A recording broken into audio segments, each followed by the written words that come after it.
আসসালামু আলাইকুম। IPhone 16 pro max brand new inactive gadget মানে অ্যাভেলেবেল পাবেন। ফোনটা নিতে আসেন যে ভাইজান, উনি চিন্তা করলেন যে আসলে ব্র্যান্ড নিউটাই নিবে আর কি। ঠিক আছে, ব্র্যান্ড নিউটা চাইলে প্রিয়ন নিতে পারতো, প্রিয়ন অনেক ভালো ভালো ডিলিং ছিল। অনেকের একটু অ্যালার্জি থাকে আসলে, নতুন নিবে, নতুনটা ছাড়া নিবে না। তো ভাই নেন, খোলেন, আনবক্স করেন। ভাইয়ের নাম কি? আচ্ছা আচ্ছা, আসেন কোথা থেকে? হবিগঞ্জ না? আচ্ছা আচ্ছা, হ্যাঁ এগুলো খুলে ফেলেন।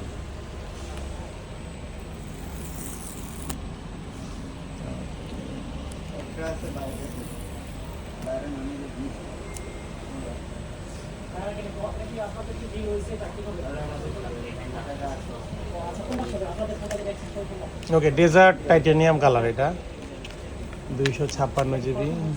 ওয়াও ভাই, কেমন লাগতেছে আপনার? অনেক ভালো লাগতেছে। ভালো লাগতেছে? আপনাদের ভিডিও দেখি সবসময়। সবসময় দেখতেন না, আজকে নিয়ে নিলেন। সুন্দর ফোন, ডেজার্ট কালারটা একটু বেশি সুন্দর। আচ্ছা, অ্যাপেলের লোগো আসছে? হ্যাঁ আসছে। ইনঅ্যাক্টিভ প্রোডাক্ট, যারা নতুন কিনবেন গ্যাজেটমেন্ট থেকে নিতে পারবেন। পাশাপাশি ইউজটাও পাওয়া যায়, ভালো ভালো কন্ডিশন আছে। ঠিক আছে, প্রাইসগুলো মোটামুটি ভালো আছে। আগের থেকে 16 প্রো ম্যাক্স তুলনামূলকভাবে কমছে কিছুটা। আগের দামগুলো অনেক বেশি ছিল, 17 সিরিজ আসার পর একটু কমছে। ঠিক আছে, ওকে।